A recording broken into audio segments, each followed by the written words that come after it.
Вся его стая погибла от рук охотников, только он один выжил. Поэтому волк нашел себе волчицу и увел ее из соседней стаи. Вскоре уже беременная волчица начала беспокойно искать место для логова. В новом месте волк лег и стал терпеливо ждать рождения своих детей. Вскоре после этого в логове появились на свет 6 серых маленьких комочков. Волчата быстро росли, и материнского молока им уже не хватало. Волчице нужно было отправляться за добычей для малышей, но тут пришла беда.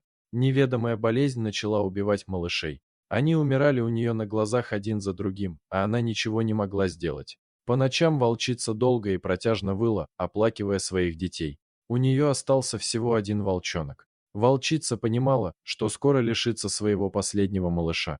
Волк метался вокруг логова и не мог понять, как ему помочь. Волчица поняла, что только люди могут помочь их в беде. На одиноком хуторе, недалеко от леса, уже несколько лет жила молодая семья: Иван, его жена Катерина и их маленький сынишка. Прошлой зимой волки одолевали их набегами, то курицу сожрут, то гуся.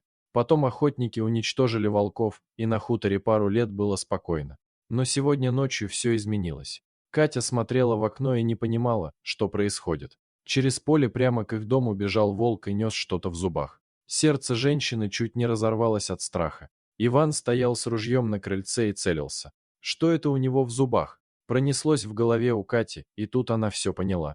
Взгляды женщины и волчицы встретились. Она прочла мольбу о помощи.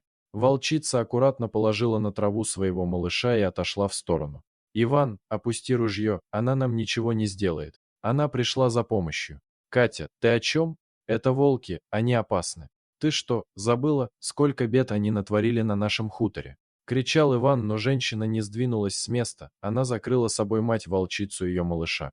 «Я сделаю все, что смогу для твоего детеныша», — крикнула она, — «а сейчас уходи в лес». Весь день Катерина пыталась отпаивать волчонка парным молоком, но его все время рвала. Катя вспомнила, что в нескольких километрах от хутора есть деревня, а в ней живет старый доктор. Она уложила бедное создание в корзинку и поспешила к врачу. «Только время зря тратишь», — сказал старик. «Я обещала его матери, что помогу», — наивно произнесла Катя.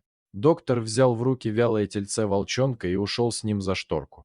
Он долго проводил там какие-то манипуляции. Катя только слышала, как стучали друг об друга металлические инструменты и билось стекло открывшихся ампул. «3 дня будешь его приносить ко мне», — сказал старик. «Если на 3-й день не сдохнет, то будет жить». 3 дня Катя бегала с корзинкой к сварливому старику и выслушивала его занудство. На 3-й день лечения малышу стало заметно лучше. Он попытался подняться и стоял, покачиваясь на своих тоненьких лапках. Катя протянула ему блюдце с молоком, и он немного полакал. «Доброе сердце у тебя, девонька, поверь старику, волки отблагодарят тебя за твою доброту». В один из вечеров волчица пришла к сараю за своим ребенком. Она долго и призывно выла, как будто предупреждала о своем приходе, и малыш слышал ее. Он с нетерпением ждал встречи с матерью. Катя вынесла на руках волчонка и посадила его в траву. Щенок увидел мать и бросился ей навстречу. Столько любви было в этой долгожданной встрече. Волчица посмотрела на женщину. В этот момент их сердца разговаривали. Любая мать готова пожертвовать собой ради своего ребенка. Обе сейчас это понимали, мать-женщина и мать-волчица. С тех пор волки больше никогда не тревожили хутор Ивана. Наоборот, они всячески оберегали его семью, особенно когда те ходили в лес за грибами и ягодами. Часто Катя на опушке леса видела белую волчицу. Со временем стая увеличилась, окрепла, и вожак навсегда увел их в другие леса. Больше их никто и никогда не видел. Дорогие зрители, если вам понравилась эта история, поставьте, пожалуйста, лайк и подпишитесь на канал. У нас много интересных историй про животных.